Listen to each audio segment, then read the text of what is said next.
오늘 하나님이 우리에게 주시는 말씀은 고린도후서 12장 10절 말씀입니다.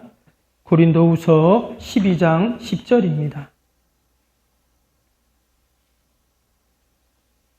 고린도후서 12장 10절 신약 299쪽에 있습니다. 계시의 말씀 봉독할 때 하나님의 음성으로 들려줄 수 있기를 바랍니다.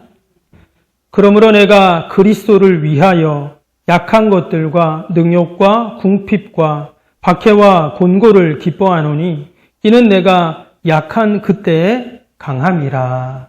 아멘.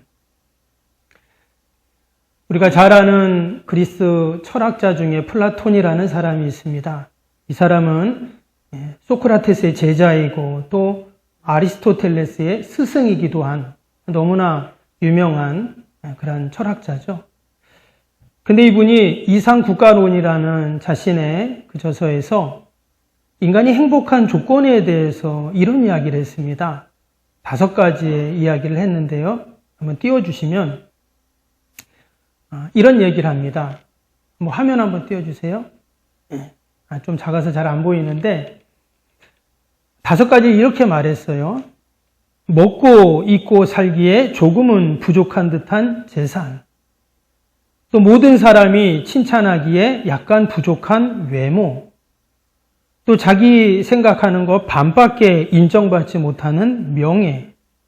남과 겨루어 한 사람은 이겨도 두 사람에게는 질 정도의 체력. 연설을 했을 때 듣는 사람의 반 정도만 박수를 치는 말솜씨. 여러분 좀 이 내용이 어떻습니까? 뭔가 좀 철학자다운 그런 통찰과 또 해안을 갖고 한 이야기죠.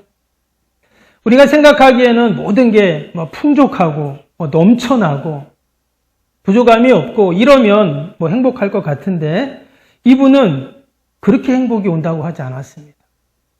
유명한 사람이고 똑똑한 사람이 한 말이니까 맞는 말이겠죠. 근데 당시에는 이 플라톤이 이 얘기를 했을 때 막 놀림을 받고 무슨 이런 궤변이 있냐고 사람들이 인정해 주지 않았다고 해요. 근데 지금 보니까 정말 맞는 말이다 하는 거예요.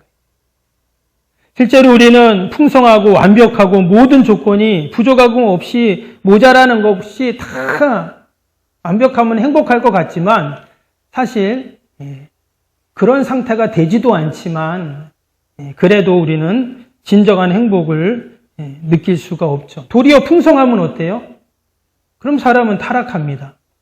딴 생각을 하고 방종하고 교만해진다라는 것이죠.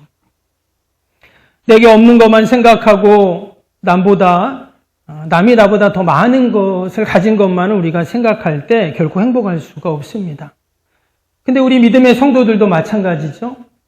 우리도 비록 부족할지라도 그러나 그 안에 하나님의 은혜가 있고 또 하나님의 섭리가 있음을 생각할 때 여러분 거기에 진정한 행복이 있는 줄로 믿습니다. 여러분 성경에서는 인간의 행복을 뭐라고 말할까요? 오늘 함께 읽었던 이 고린도후서 12장 10절 말씀이 우리에게 그것을 잘 말씀해 주고 있습니다. 다시 한번 말씀을 보면 그러므로 내가 그리스도를 위하여 약한 것들과 능욕과 궁핍과 박해와 곤고를 기뻐하노니 이는 내가 약한 그때에 강함이라. 바울의 고백이죠. 고백인데 그는 지금 부족하고 모자란 상태가 아니라 뭐라고 했어요? 능욕과 궁핍과 박해와 곤고 가운데 처해 있는 그런 상황이에요. 그럼에도 불구하고 뭐라고 했냐? 난 기쁘다 이런 거예요. 그리고 약하지만 아니야 나는 강해. 이렇게 지금 얘기를 하고 있는 겁니다. 여러분 이와 비슷한 말씀이 고린도전서 1장에도 나옵니다. 제가 1장 좀 긴데 제가 한번 읽어드리면 26절부터 29절까지인데 형제들아 너희를 부르심을 보라. 육체를 따라 지혜로운 자가 많지 아니하며 능한 자가 많지 아니하며 문벌 좋은 자가 많지 아니하도다. 그러나 하나님께서 세상에 미련한 것들을 택하사 지혜 있는 자들을 부끄럽게 하려 하시려고 세상에 약한 것들을 택하사 강한 것들을 부끄럽게 하려 하시며 하나님께서 세상에 천한 것들과 멸시받는 것들과 없는 것들을 택하사 있는 것들을 폐하려 하시나니 이는 아무 육체도 하나님 앞에서 자랑하지 못하게 하려 하심이라. 아멘. 여기 보니까 하나님이 사람을 택하실 때 어떤 사람을 택한다고 했어요? 미련한 것, 세상에 미련한 것을 택한다 그랬어요. 또는 약한 것, 또는 천한 것, 멸시받는 것, 없는 자들, 이런 사람들을 지금 택하신다 이랬어요. 여러분, 때때로 하나님께서는 인간의 방법과 하나님의 방법이 다를 때가 많습니다. 그 대표적인 게 오병이어 기적이죠. 그 벳사다 들녘에 수천 명의 사람들이 앉아 있었어요. 예수님의 말씀을 듣고 있다가 저녁이 되었습니다. 그때 제자들이 하는 말이 이제 예수님 사람들을 저 마을에 내려가서 먹을 거 사 먹고 집에 가도록 하세요. 이래 말했어요. 그랬더니 예수님이 하신 말씀이 뭡니까? 아니다. 너희들이 먹을 것을 주어라 이랬어요. 아니 아무것도 없는데 무슨 먹을 것을 주라 이러시는가. 그런데 잠시 후 기적이 일어나죠. 정말 오병이어 기적이 일어났습니다. 물고기 2마리, 보리떡 5개로 정말 제자들이 그것을 띄어서 그 많은 사람들에게 먹이는 이런 놀라운 기적이 일어났습니다. 출애굽한 이스라엘 백성들이 광야에서 물이 없어 갈증을 호소할 때도 그때 예수님이 모세에게 야 빨리 가서 물이 나올 만한 것을 한번 찾아보고 땅을 파봐라 이렇게 말씀하지 않으셨어요. 뭐라고 했죠? 지팡이로 바위를 쳐라 그랬잖아요. 망치로 치는 게 아니라 드릴로 그 바위를 뚫는 게 아니라 그 나무 지팡이로 그 반석 바위를 치라는 거예요. 그런데 희한하게 그 단단한 바위에서 그 바위가 깨지더니 거기서 물이 솟아났어요. 예수님이 제자들을 부르실 때도 마찬가지입니다. 예수님이 세상을 복음화시키는데 하나님 나라로 만드시는데 당시의 율법과 또 하나님 말씀에 정통하고 신앙의 기라성 같았던 바리새인들, 서기관들, 율법자들 이런 사람들을 부르시고 제자로 삼으신 것이 아니었죠. 저 갈릴리의 그 농어촌 지역에 있는 어부들을 제자로 딱 삼으셨습니다. 심지어 예수님의 제자 중에 세리도 있었죠.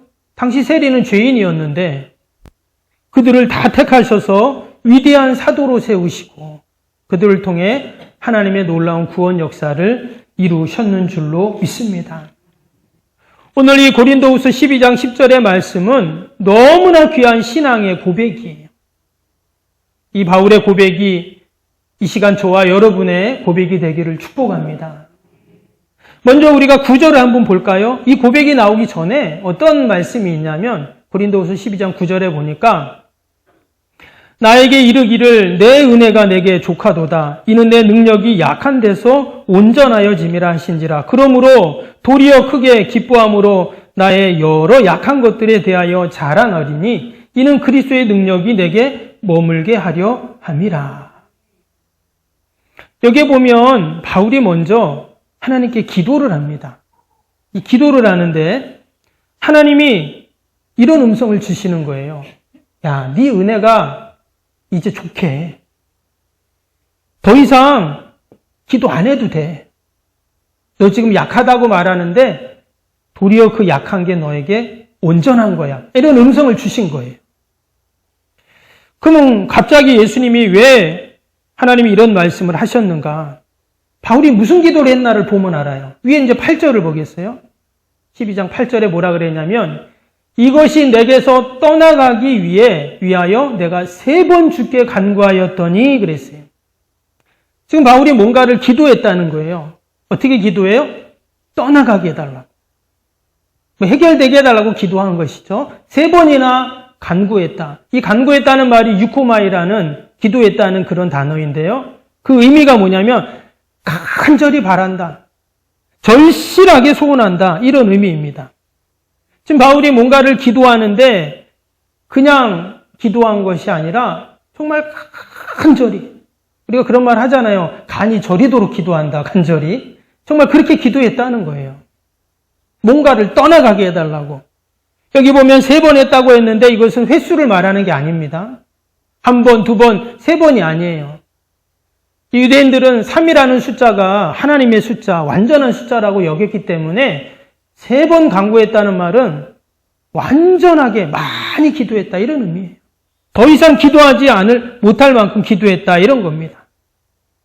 그런데 하나님께서 어떤 응답을 주셨어요? 없어지고 사라지게 하는 것이 아니라 그만 됐다 이러셨다는 거예요. 도리어 네가 그 기도하는 그것 때문에 그 약한 것 때문에 네가 온전하다. 이렇게 계속 말씀을 하십니다. 그러면 도리어 뭘 그렇게 그가 기도했을까요? 다시 위에 7절로 올라가 봅니다. 뭘 기도했냐면 여러 계시를 받은 것이 지극히 크므로 너무 자만하지 않게 하시려고 내 육체에 가시 곧 사탄의 사자를 주셨으니 이는 나를 쳐서 너무 자만하지 않게 하려 하심이라. 이 사도 바울은 하나님께 이 받은 게 너무 많다는 거예요.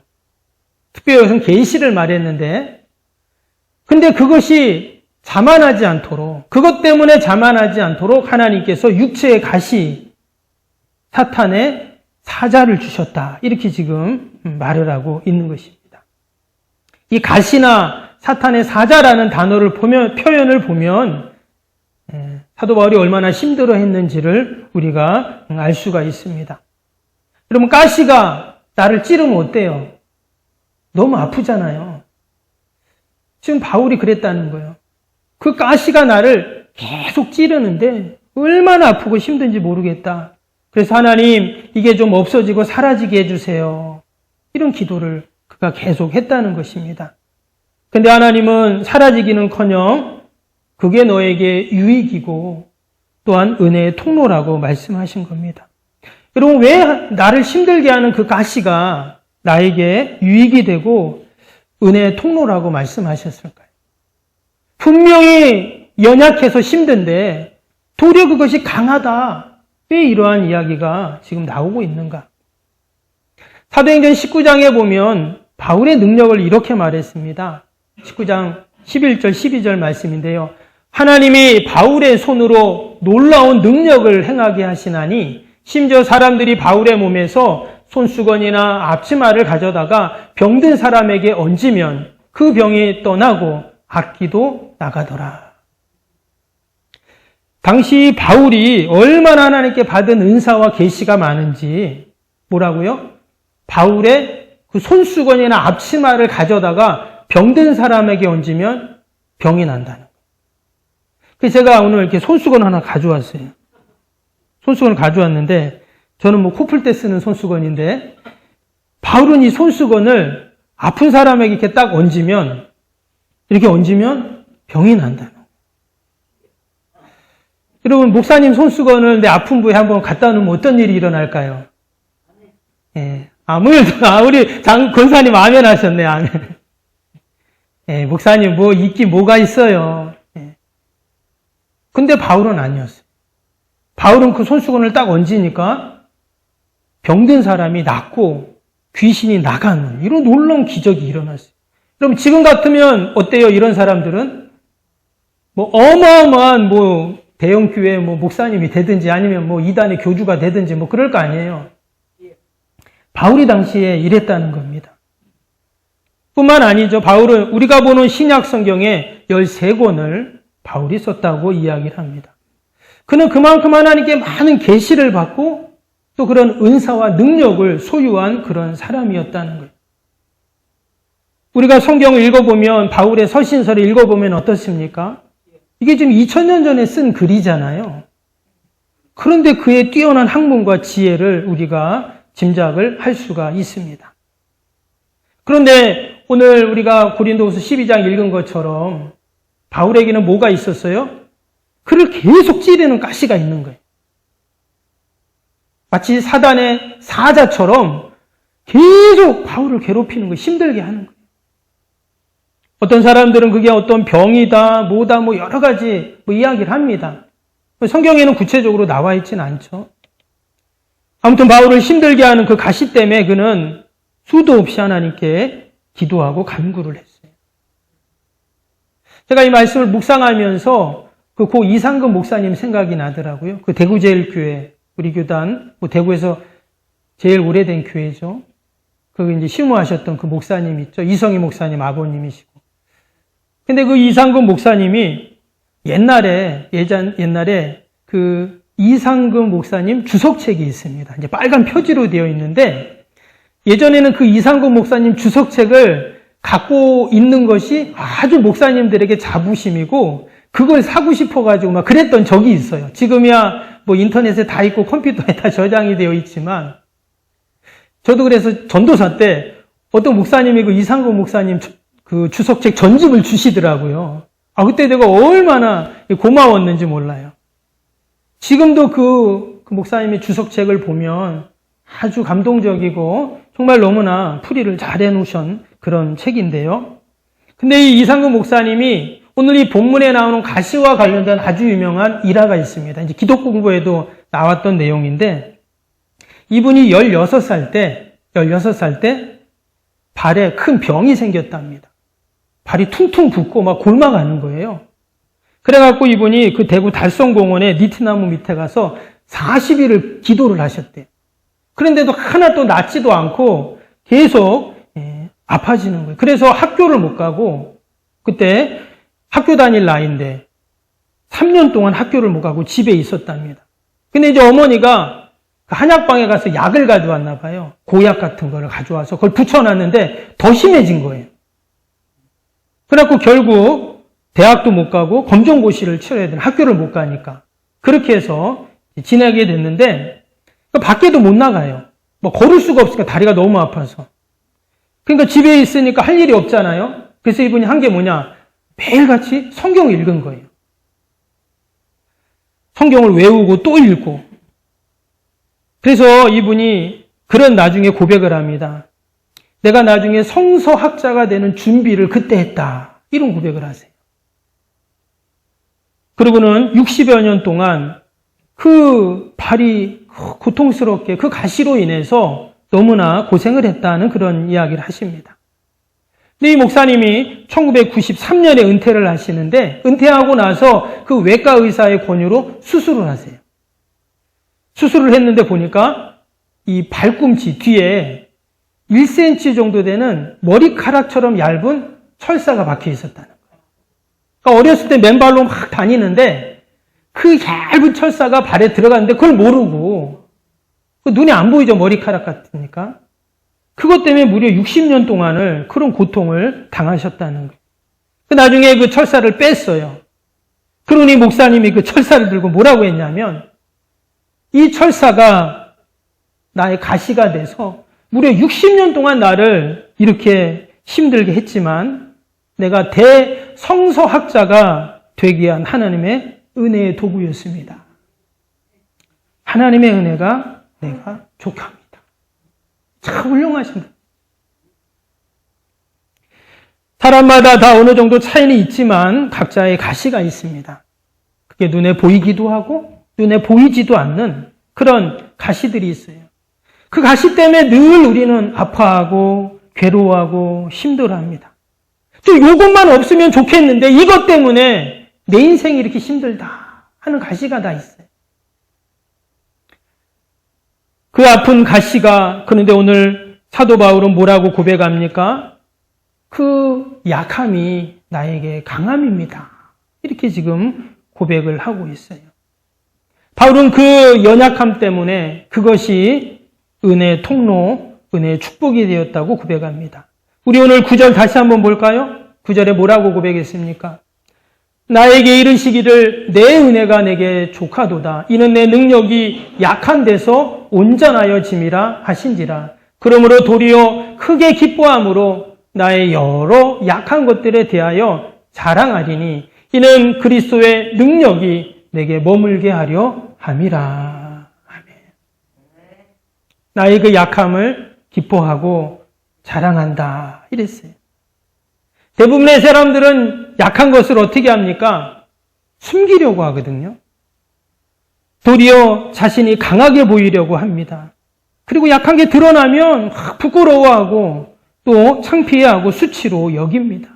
근데 오늘 바울은 뭐라고 말했다고요? 이것을 자랑한다. 이렇게 지금 말했어요.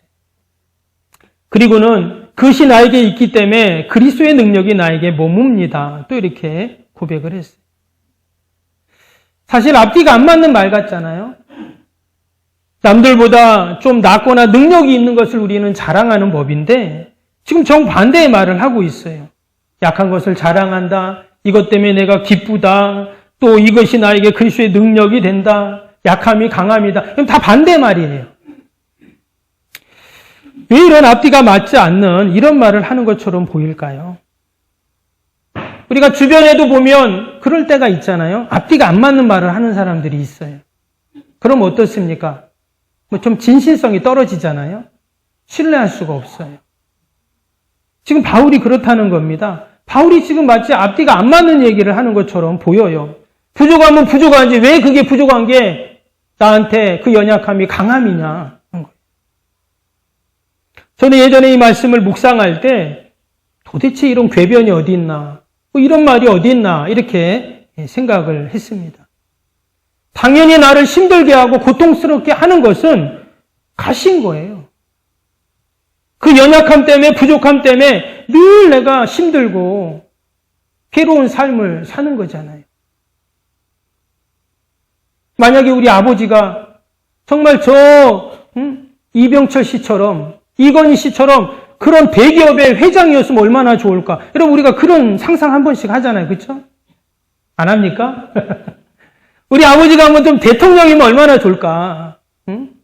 여러분 우리가 이런 상상 생각 한 번씩 해보잖아요. 지금 바울은 지금 자신이 그 연약함 또 그 가시 그런 것 때문에 지금 고통스럽고 힘든 상황임에도 불구하고 그는 기뻐한다, 즐거워한다, 또 내 것을 자랑합니다. 이렇게 지금 고백을 하고 있습니다. 우리 10절 다시 한번 볼까요? 왜 바울은 이런 말도 안 되는 앞뒤 안 맞는 얘기를 할까? 10절에 다시 보면 그러므로 내가 그리스도를 위하여 약한 것들과 능욕과 궁핍과 박해와 곤고를 기뻐하노니 이는 내가 약한 그때 강함이라. 여기 보니까 바울이 왜 그 약함을 강함이라 말하고 또 그런 어려움들 가운데 그를 기뻐한다고 했냐면 그리스도를 위하여라고 그랬어요. 그리스도를 위하여. 딴 게 아니라 오직 그리스도를 위하여 약한 것, 능욕, 궁핍, 박해, 곤고 내가 기쁘다는 거예요. 과연 그리스도를 위한 것이 뭐기에? 내가 그리스도를 위해서 더 나는 약해지고 싶다는 거예요. 혹시 그런 분 계세요? 내가 그리스도를 위해서 더 내가 능욕과 궁핍과 박해와 나는 공고를 받고 싶어. 이런 분 계세요? 우리는 너무나 하나님의 은혜와 축복을 사모하잖아요. 그래서 혹이라도 조금이라도 어렵고 불편한 게 있으면 어떻습니까? 벗어나길 원해요.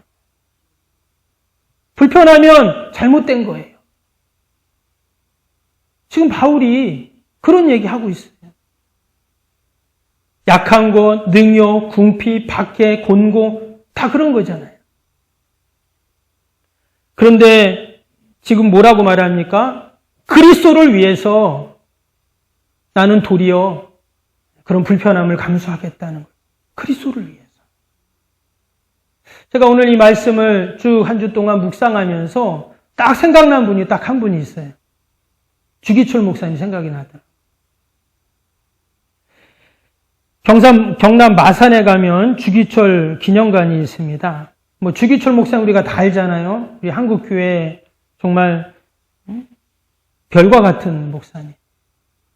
그 일제시대 때, 강점기 때 그렇게 고문당하시고 옥고를 치르시고 결국 순교하신 그런 분으로 우리가 알고 있는데 사실 이 주기철 목사님은 아주 상징적인 인물입니다. 이분이 나이 47에 돌아가세요. 여러분 47이면 어때요? 정말 힘있게 사역하시고 하실 때잖아요. 근데 그때 순교를 합니다. 참 안타까운 일이죠. 이 주기철 목사님에 대한 그 영화도 나왔죠. 예전에 그 TV에서도 했습니다. 일사각오라는 그 영화. 인터넷에 보시면 한번 보시면 좋을 것 같아요. 일사각오라는 그런 영화가 옛날에 TV에서도 그렇게 이제 했었는데, 신사참배 반대하다가 일본 군들에게 잡혀서 5년 4개월 옥고를 치르시고, 그전에도 계속 잡혀갔다 풀려나고 몇 번을 반복을 합니다. 마지막에는 이제 고문을 받으시다가 결국 그렇게 이제 돌아가시게 되는데, 그분이 돌아가시기 전에 마지막 석방 되셔서 그 산정형 교회에서 설교하신 내용이 있어요. 오정목의 나이 기원이라는 설교인데 한번 좀 소개해드리고 싶어요. 아마 아시는 분도 계실 겁니다. 너무 유명한 설교이기 때문에. 이 목사님이 마지막 설교를 하신 거예요.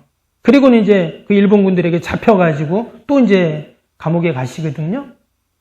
5가지의 그 종류의 그 설교를 하셨어요. 그 내용이 어떤 내용이냐면 첫 번째 내용을 한번 보시면 이런 내용입니다. 죽음의 권세를 이기게 하여 주옵소서. 좀 글씨가 잘 안 보이긴 한데 어떤 내용이 이런 내용입니다. 오 주여 이 목숨 아끼어 주님께 욕되지 않게 하여 주옵소서. 이 몸이 부서져 가루가 되어도 주님의 계명을 지키게 하시옵소서. 주님은 나를 위하여 십자가에 달리셨습니다. 머리에 가시관, 2손과 2발에 쇠못에 찢어져 최후의 피 한 방울까지 쏟으셨습니다. 주님 나를 위하여 죽으셨거늘 내 어찌 죽음이 무서워 주님을 모른 채 하오리까. 다만 일사각오가 있을 뿐입니다. 그리고 또 2번째 내용은요. 장기의 고난을 견디게 하여 주옵소서. 칼로 베고 불로 지지는 형벌이라도 한두 번에 죽어진다면 그래도 이길 수 있으나 1달, 2달, 1년, 10년 계속되는 고난은 견디기 어렵습니다. 나 같은 연약한 약졸이 어떻게 장기간의 고난을 견디어 배기겠습니까? 다만 주님께 의지할 뿐입니다. 그래서 나는 십자가 오직 내 주님의 십자가만 바라보고 나아갑니다. 주님을 위하여 오는 고난을 내가 어찌 피하였다가 이 다음 내 무슨 낯으로 주님을 대하오리까? 3번째 내용은요. 노모와 처자와 교우를 주님께 부탁합니다. 오 당신 어머님을 요한에게 부탁한 주님께 나도 내 어머님을 부탁합니다. 불효한 이 자식을 봉양보다 무소 불능하신 주님께 내 어머니를 부탁하고 나도 주님의 자치를 따라 가렵니다. 나의 병든 아내도 주님 손에 부탁하는 것은 이 못난 사람의 도움보다 좋을 줄 압니다. 나의 어린 자식을 자비하신 주님 품에 두는 것이 변변치 못한 아비의 손으로 기르는 것보다 복될 줄 믿습니다. 나의 사랑하는 양떼도 선한 목자 주님께 부탁합니다. 참 너무나 진실하죠. 네 번째는 의에 살고 의에 죽게 하여 주시옵소서. 못합니다. 그리스도의 신부는 우상 때문에 정절을 잃어버리지 못합니다. 드리리이다. 이 목숨이 남아 주님께 드리리이다. 칼날이 나를 기다리느냐? 나는 저 칼날을 향하여 나아가리라. 누가 우리를 그리스도의 사랑에서 끊으리요? 아무도 우리를 우리 주 그리스도 예수 안에 있는 하나님의 사랑에서 끊을 수 없으리라. 여러분, 예수님은 살아계십니다. 예수로 죽고 예수로 사르사이다. 마지막 5번째 내용은요. 내 영혼을 주님께 부탁합니다. 오 주님 예수여, 내 영혼을 주님께 부탁합니다. 십자가를 붙잡고 쓰러질 때 내 영혼을 받아 주옵소서. 옥중에서나 사형장에서나 내 목숨이 끊어질 때 내 영혼을 받으시옵소서. 아버지의 집은 나의 집, 아버지의 나라는 나의 고향이로소이다.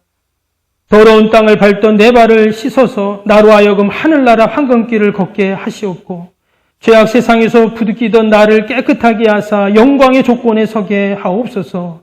내 영혼을 주께 부탁하나이다. 아멘. 여러분, 주기철 목사님이 이러한 설교, 이러한 기도를 하셨다는 거예요.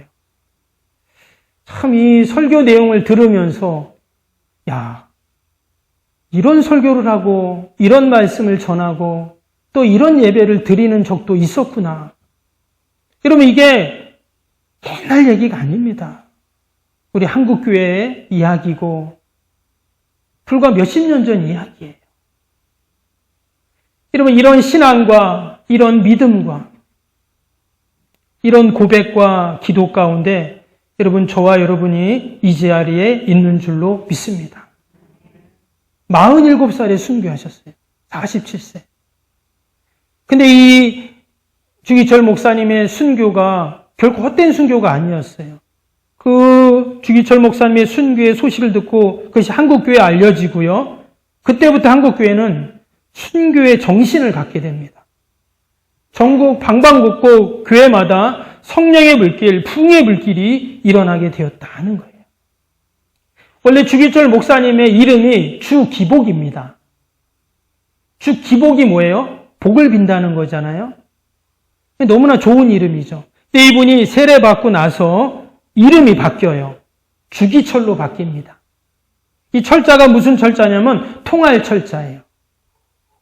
그래서 통하다, 뚫다, 환하다 이런 뜻이거든요.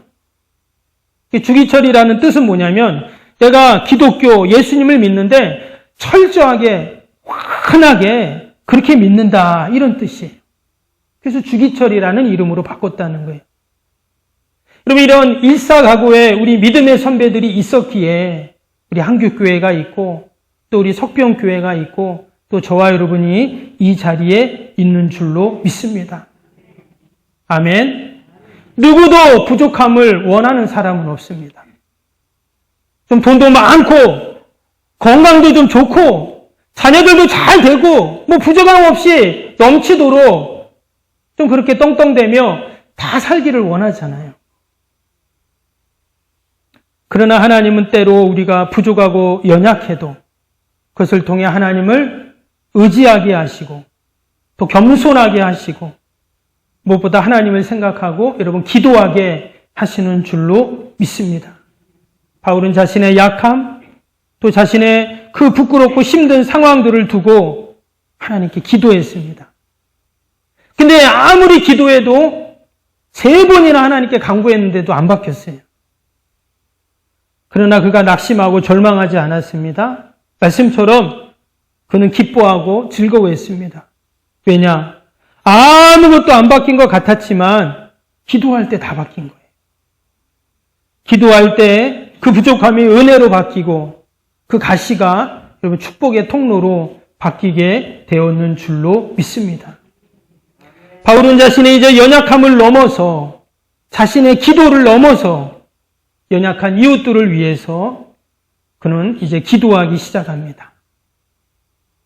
그럼 고린도 후서를 쓴 이유가 뭐죠? 고린도 교회 성도들을 위로하고 격려하기 위해서 쓴 편지잖아요. 바울의 첫 번째 고린도 전서가 있고 두 번째 편지가 고린도 후서인데 당시 고린도 교회는 많은 아픔과 어려움들이 있었던 그런 교회였어요. 그래서 바울이 그 소식을 듣고 이제 고린도 전후서를 쓰게 됩니다. 근데 그가 고린도 전후서를 쓴 이유 중에 아주 결정적인 이유가 뭐였냐면 바울의 사도권에 대해서 인정하지 못하는 자들이 있었기 때문이에요. 근데 바울은 계속 어때요? 순회 전도를 하기 때문에 고린도에 있지 않고 계속 타 지역으로 갔잖아요. 그러니까 자신에게 오해를 하고 그런 이야기를 들어도 변명할 기회가 없었던 겁니다. 일방적으로 계속 그런 이야기를 들었던 거예요. 또 육신의 가시가 그를 계속 힘들게 하고 또 마음의 가시가 자신을 그렇게 힘들게 했던 것입니다. 여러분 고린도 교회는 바울이 개척한 교회예요. 다 그의 제자들인 겁니다. 그런데도 뭐라고요? 과연 바울이 사도가 맞냐? 이런 얘기를 하고 있어요. 근데 바울이 우리가 오늘 10절을 읽었는데요. 이제 11절부터 쭉 나오는 말씀이 있어요. 그 내용이 뭐냐면 나는 너희를 사랑하겠다 하는 겁니다. 15절에 뭐라 그랬냐면 내가 너희 영혼을 위하여 크게 기뻐함으로 재물을 사용하고 또 내 자신까지 내어주리니 너희를 더욱 사랑할수록 나는 사랑을 더 받겠느냐. 이게 무슨 말이냐면 내가 물질도 심지어 내 자신까지 내가 다 내어줄 정도로 내가 너희를 더욱 사랑하겠다. 이렇게 말한 거예요. 여러분 이것이 바로 우리의 연약함이 강함으로 바뀌는 이런 그러한 은혜이고 능력인 줄로 믿습니다. 그 연약함을 바라보면서 늘 괴로워하고 힘들어하고 낙심해하고 절망해 있는 것이 아니라 그 안에서 하나님의 뜻을 발견하고 도리어 그 연약함이 강함이 되는 것들을 그가 깨닫고 나서 이제는 어떻게 해요? 이제는 더 연약한 자들을 생각하면서 기도하고 섬기고 돌보는 그런 믿음의 사람으로 우뚝 서게 됐는 줄로 믿습니다. 이 모든 것이 바울의 기도로부터 시작이 되었습니다. 지금 바울의 신앙 고백이면서 이것은 또 바울의 기도입니다. 그는 연약한 가운데 낙심하지 않고 하나님 앞에 믿음으로 기도했습니다. 결국 그 기도가 그 연약함을 강함으로 바꾸고 하나님의 뜻을 이루는 귀한 영성의 사람으로 그를 만들어 주었는 줄로 믿습니다. 한 주간도 저와 여러분이 우리의 연약함을 낙심하는 자가 아니라 그 문제를 갖고 하나님 앞에 나와 우리가 함께 기도함으로 놀라운 하나님의 구원의 역사에 우리가 동참하는 그런 은혜와 복이 있기를 주님의 이름으로 축복합니다.